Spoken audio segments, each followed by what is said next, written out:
అందరికీ నమస్కారం. ఈరోజు మీ అందరికీ నేను వినిపించబోయే కథ ఆమెకు అవసరాలు ఉంటాయి. రచయిత భావరాజు పద్మిని ప్రియదర్శిని గారు. ఇక కథలోకి వెళితే, ఏమేవ్ ఆ దోశ అపసవ్య దిశలో తిప్పుతూ వెయ్యొద్దని ఎన్నిసార్లు చెప్పాను, విసుక్కున్నాడు వామనమూర్తి. అబ్బబ్బబ్బా, మీ వాస్తు కాదు కానీ వాయించేస్తున్నారు. పిండి రుబ్బేటప్పుడు దోశలేసే అప్పుడు సవ్యమేమిటి అపసవ్యమేమిటి, టైంకు కడుపులోకి పదార్థం పోయిందా లేదా అన్నదే ముఖ్యంగాని విసుక్కుంది గార్గేయి. ఆహా, చూడబోతే గడియారాన్ని గ్రహాలని కూడా అపసవ్యంలో తిప్పమనేటట్టున్నావే, ఎదురాడక చెప్పింది జై, ఉరిమాడు మూర్తి. అసలు మిమ్మల్ని కాదండి, మీకు వాస్తు పిచ్చి అంటించిన ఆ గవర్రాజుననాలి. హాయిగా ఉద్యోగం చేసుకొని వారు మానేసి ఇప్పుడు కుంచంలో వాస్తు అని వేపుకు తింటున్నారు. ఇల్లు గాలిందని ఒకడేడుస్తూ ఉంటే ఎక్కడ నా చుట్టకు నిప్పంటించుకుంటా అన్నాడట ఒకడు. అలా మన కొంప అంటించడమే కాక ఊర్ల వాళ్ళ కొంపలకు స్థలాలకు సలహాలోటి. అయ్యి బాబోయ్, మీతో నా వల్ల గాదిక. అమ్మా నాన్నలు మాట అనుకోవడం చూసి మళ్ళీ మొదలెట్టారా? అమ్మోయ్, ఆయనకు సవ్యంగా దోశలు ఆనక తీరిగ్గా వేద్దు గాని ముందు నాకెలాగోలా వేసి పెట్టవే.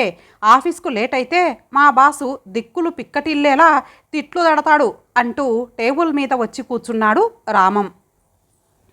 ఇల్లిలా మాట్లాడుకుంటా ఉండగానే హఠాత్తుగా అత్తారింటి నుంచి వచ్చింది భార్గవి. ఆమె రామం చెల్లెలు. ఆమె వదనం చిన్నబోయి ఉంది. ఏయ్, ఏంటే ఉరుములేని పిడుగులా ఊడిపడ్డావు, అంతా బాగేనా? ఆత్రంగా అడిగాడు రామం. మౌనంగా తలూపి సోఫాలో కూలబడింది భార్గవి. ఏమే, నువ్వు ఇప్పుడొచ్చావంటే నిన్న మంగళవారం రాహుకాలంలో బయలుదేరుంటావు. వారం వర్జం చూసుకోవక్కర్లా గసిరాడు వామనమూర్తి. అట్లకాడిచ్చుకు ఊచిపుచ్చుకు ఒకటి కొడితే వెళ్ళి శూన్యంలో పడతారు. అక్కడ బాగా వెతుక్కోవచ్చు దిక్కులు ముహూర్తాలు. మనసులో తిట్టుకుంటూ, ఏమ్మా మంచి వేళకు వచ్చావు, రా దోశలు తిందువు గాని అంది ప్రేమగా గార్గేయి. మొహం కడుక్కొని వస్తానుండమ్మా అంటూ తన గది వైపుకు దారి తీసింది భార్గవి. సరేనే, నాకు ఒక అర్జెంటు మీటింగ్ ఉంది, సాయంత్రం కలుస్తా, రెస్ట్ తీసుకోమరి అంటూ భార్గవితో అన్నాడు రామం. ముభావంగా తలూపి లోనికెళ్ళింది భార్గవి. తల్లి కొడుకులు ప్రశ్నార్థకంగా ఒకరి మొహాలొకరు చూసుకున్నారు. చూడరే, దానికేదో దిగులు పట్టుకున్నట్టుంది. ఇవాళ హాఫ్ డే లీవ్ పెట్టొచ్చేయి, నువ్వు వచ్చాక విషయం కదుపుదాం అందాక విశ్రాంతి తీసుకొని స్కూటర్ స్టార్ట్ చేస్తున్న రామంతో అంది గార్గేయి. సరేనమ్మా అంటూ కంగారుగా బయలుదేరాడు రామం.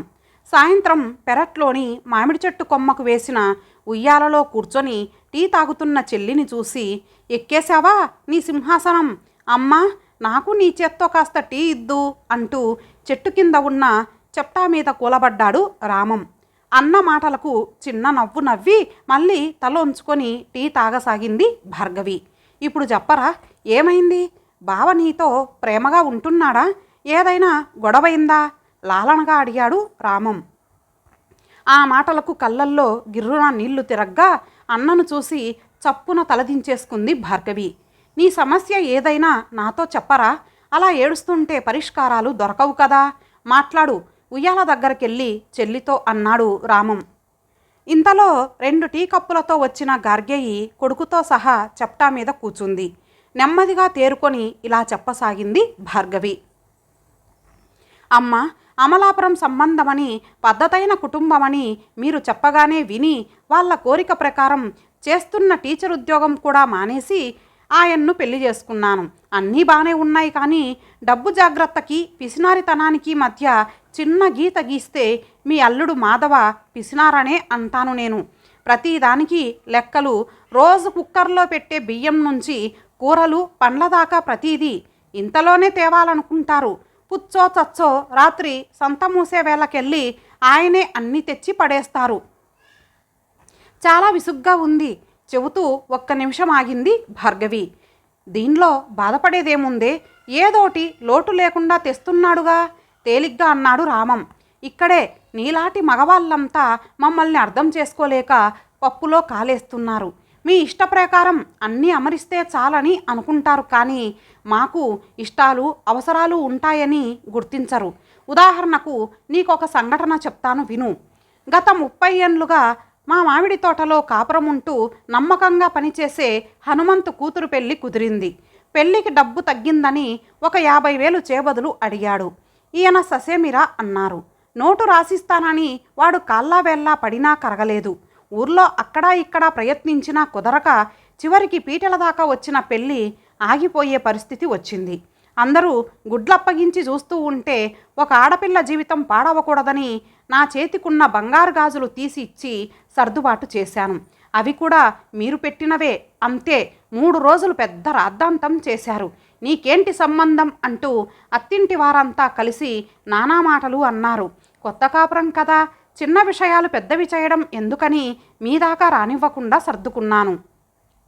నెల తిరిగేసరికి హనుమంతు కుదువ పెట్టిన నా గాజులు విడిపించి తెచ్చి నా కాళ్ళ మీద పడి కృతజ్ఞతలు చెప్పాడు. అప్పుడు నా మనసులో కలిగిన సంతృప్తిని మాటల్లో చెప్పలేను.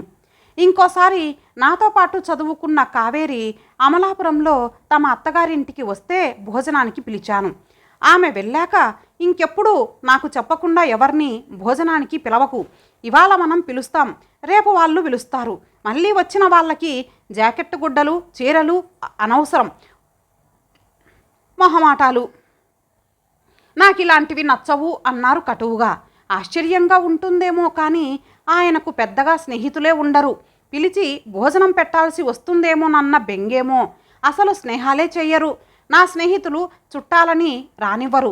ఇది నా పరిస్థితి మాత్రమే కాదు, ఎంతోమంది ఇళ్ళాళ్ళ పరిస్థితి కూడాను. మాకు నోటికి ఏదన్నా హితవుగా వండుకొని తినాలనిపిస్తుంది. ఇంద్రధనస్సు రంగుల్లా వారానికి 7 కూరలు ఏరుకొచ్చి ఇవే వండాలంటే ఎలా? పాలు పెరుగులు లెక్కగా వాడాలంటే ఎలా? మాకు భర్త కొన్న చీర కాకుండా నచ్చిన చీర ఎంచుకొని కొనాలనిపిస్తుంది. మార్కెట్లో ఏవైనా చిరుతిండ్లు కనిపిస్తే తినాలనిపిస్తుంది. ఎండలు మండుతుంటే వీధిలోకొచ్చిన సోడా తాగాలనిపిస్తుంది. సరదాగా ఓ సినిమాకో షికారుకో వెళ్ళాలనిపిస్తుంది. చుట్టుపక్కల వాళ్ళు శుభకార్యాలకు ఏవైనా చందాలు కావాలని అడిగితే 10వ 12 ఇవ్వాలనిపిస్తుంది. ఇరుగు పొరుగు అమ్మలక్కలతో ఏదైనా పెళ్ళి పేరంటానికి వెళ్ళినప్పుడు వాళ్ళకి ఏదైనా కానుక ఇవ్వాలనిపిస్తుంది. ఇవే కాదు, ఈ రోజుల్లో అదనంగా ఏదైనా పని చెప్పినప్పుడు పని మనుషులు పాలవాళ్ళు అదనంగా డబ్బు ఇవ్వాలని ఆశిస్తున్నారు. దసరా పండుగకు మామూలు ఇవ్వాలని పోస్ట్మ్యాన్ దగ్గర నుంచి పాలవాళ్ళ వరకు ఆశిస్తున్నారు. వీటికి భర్త డబ్బు ఇవ్వనప్పుడు ఒక ఇల్లాలికి ఇవన్నీ ఎలా సమకూరుతాయి? పోనీ లేదా పోదా అంటే కలిగిన వాళ్ళే ఉండి ఇంత పీసుతనం ఎందుకో తెలియడం లేదు. ప్రతి దానికి చెయ్యి చాచడం లేదనిపించుకోవడం నాకు చచ్చే సిగ్గుగా ఉంది. ఆ పిసినారితో నాకు చాలా కష్టంగా ఉంది కళ్ళొత్తుకుంటూ అంది భార్గవి. ఓస్, ఇంతే కదే, దానిదేముంది? నెలకో 2,000 నీ అకౌంట్లో వేస్తాను. అవి నీ భర్తకు తెలియకుండా నీ ఖర్చులకు వాడుకో, సరేనా అన్నాడు రామం. చుర్రున చూసింది భార్గవి. చూడన్నా, కొన్నాళ్ళు నువ్వు ఇస్తావు సరే, ఆ తర్వాత ఎవరిస్తారు? కష్టాలు ఉన్నాయని చెప్పి మీ దగ్గర డబ్బు దండుకోవడానికి నేనిప్పుడు ఇక్కడికి రాలేదు. ఆ మాటకొస్తే ఒక భర్త బయటకు వెళ్ళి ఉద్యోగం చేస్తే అతని కష్టానికి ఒక విలువ కట్టి జీతం ఇస్తారు. మొత్తం ఇంటినంతా నడుపుతూ తెల్లారి లేస్తే శుభ్రంగా సర్దడం దగ్గర నుంచి కావలసిన పదార్థాలు వండి వార్చడం, కమోడ్లు కడగడం దాకా నానా చాకిరీ చేసి ఇల్లాలి కష్టానికి ఏ విలువ కట్టరు. ఇంతని లెక్కగట్టి డబ్బివ్వరు. ఆమెకు అవసరాలుంటాయని గుర్తించరు. ఒక గౌరవప్రదమైన ఉద్యోగం చేస్తున్న నేను పెద్దల మాటలకు విలువిచ్చి ఈ వివాహం చేసుకున్నాను. ప్రతి భర్త తన భార్యకు ఆర్థిక సామాజిక భావ స్వాతంత్ర్యాలను ఇవ్వాలి. అప్పుడే పుట్టింట్లో వేళ్ళూనుకొని మొగ్గ తొడిగిన మొక్కలా ఉన్న ఆమె అత్తింట్లో వృక్షమై పుష్పిస్తుంది. చాలామంది స్త్రీలను చూడండి, వసంతాల్లా కోటి ఆశలతో పెళ్ళై వెళ్ళిన వారు శిశిరాల్లా మోడువారి యాంత్రికంగా జీవనాలు సాగిస్తూ ఉంటారు. కారణం అత్తింటి వారి నియంత్రణ, మాటిమాటికి తప్పులు ఎంచడాలు, దెప్పి పొడవడాలు ఆమె ఆత్మలోని జీవాన్ని చంపేస్తాయి. అలా మోడులా బీడులా బతకాలని నాకు లేదన్నయ్యా. అందుకే నేనొక నిర్ణయానికొచ్చాను. నాకు ఆర్థిక స్వాతంత్ర్యం కావాలి. అమలాపురంలో ఉన్న ఒక స్కూల్లో ఒక ఉద్యోగం చూసుకున్నాను. కానీ దానికి మీ బావ ఒప్పుకోవడం లేదు. అలాగని మీకో ఆయనకో భారంగా ఉండటం నాకు ఇష్టం లేదు. అందుకే ఆయన మనసు మారేదాకా మా ఫ్రెండ్ పనిచేస్తున్న తాడేపల్లి గూడెంలోని రెసిడెన్షియల్ స్కూల్లో చేరిపోదామనుకుంటున్నాను. వెళ్లే ముందు మీకు చెప్పిపోదామని ఇలా వచ్చాను. మీ నిర్ణయానికి కట్టుబడ్డ నాకు నిరాశే మిగిలింది కనుక ఇప్పటికైనా నా దారి నన్ను చూసుకోనివ్వండి, దృఢమైన స్వరంతో పలికింది భార్గవి. అంత మాట అనకు భార్గవి, నువ్వు లేకుండా నేనుండలేను అంటూ అక్కడికొచ్చాడు మాధవ. అతన్ని చూసి ఆశ్చర్యపోయారంతా. భార్యాభర్తలిద్దరూ ఉద్యోగాలు చేస్తే పుట్టే పిల్లల ఆలనాపాలన సరిగ్గా లేక పిల్లలు మానసికంగా రుగ్మతలతో నలిగిపోవడం నా మిత్రుల కుటుంబాలలో చూశాను. అందుకే ఇంటి పట్టున ఉండే భార్య కావాలనుకున్నాను. అనవసర పరిచయాలు, హోదా, క్లబ్బులు, పబ్బుల దాకా వెళ్లడంతో జీవితాలు నాశనం అవ్వడం మనం చూస్తూనే ఉన్నాము. అందుకే అందరితో తక్కువ కలుస్తాను. అప్పులిచ్చి మా తాత ఆస్తులన్నీ హులక్కి కాగా ఆ కుటుంబం ఆర్థికంగా చితికిపోయింది. అందుకే ఎవరికీ అప్పులు ఇవ్వకూడదన్న సిద్ధాంతం పెట్టుకున్నాను. డబ్బు మనిషి నాడిస్తుంది కనుక జాగ్రత్తగా ఉంటే మన భవిష్యత్తు అవసరాలకు పనికొస్తుందని ఇన్నాళ్ళు అనుకున్నాను. నా జీవితానుభవాల వలన నేను ఈ పద్ధతి అలవర్చుకున్నాను. కానీ నేనేమి రాక్షసుడిని కాదు. మిగతా విషయాల్లో నేను ప్రేమగానే ఉంటానని నీకు తెలుసు. కానీ నా పొదుపు నిన్ను ఇలా బాధ పెడుతుందని, నువ్వు ఇలాంటి తీవ్రమైన నిర్ణయాలు తీసుకునేలా చేస్తుందని నీ మాటలు వినేదాకా నాకు తెలియలేదు.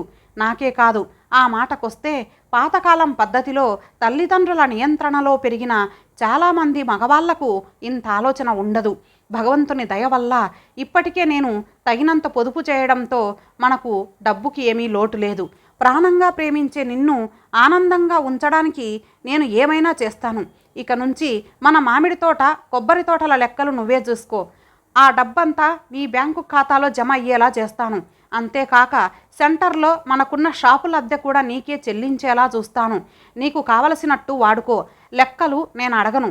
ఇకపై నీకు ఎటువంటి నిబంధనలు ఉండవు. నా మాట విని ఒక 2-3 నెలలు చూడు. ఇబ్బందులు ఉంటే నాతో మనసు విప్పి చెప్పు. అప్పటికి నీకు ఉద్యోగం చేయాలనిపిస్తే అమలాపురంలో నీకు నచ్చిన స్కూల్లో చేరు. మా వంశానికి నువ్వొక దీవెనగా ఫలపుష్పాలతో కలకలలాడే మహావృక్షంగా ఉండాలని భావిస్తున్నాను. ఇకపై నిన్ను ఎప్పుడూ బాధించను. ప్లీజ్ నన్నొదిలి ఎక్కడకు వెళ్ళకు. నేను భరించలేను. భార్గవి కూర్చున్న ఉయ్యాల దగ్గరకొచ్చి మోకాళ్లపై కూర్చొని అభ్యర్థనగా కన్నీళ్లతో ఆమె కళ్ళలోకి చూస్తూ అన్నాడు మాధవ. సరేనండి, అలాగే వస్తాను. ఎలాగూ వచ్చాము కదా, 2 రోజులుండి వెళ్దాము అంది భార్గవి భర్తను ఒడిలో పొదుపుకుంటూ. వాళ్ళిద్దరినీ మురిపెంగా చూసుకుంటున్న తల్లి కొడుకులు, ఏమేవ్ కాలిజోళ్ళు తూర్పు వైపుకు విప్పిన ఆ తలకుమాసిన వెధవ ఎవరు, ఎవడొచ్చాడు ఇంటికి అంటూ లోనికొచ్చి అల్లుణ్ణి చూసి అవాక్కై నిలుచున్న వామనమూర్తిని చూసి పగలబడి నవ్వసాగారు. ఇంతటితో ఈ కథ సమాప్తం. మరలా మరొక మంచి కథతో కలుద్దాం. అంతవరకు సెలవు. నమస్తే.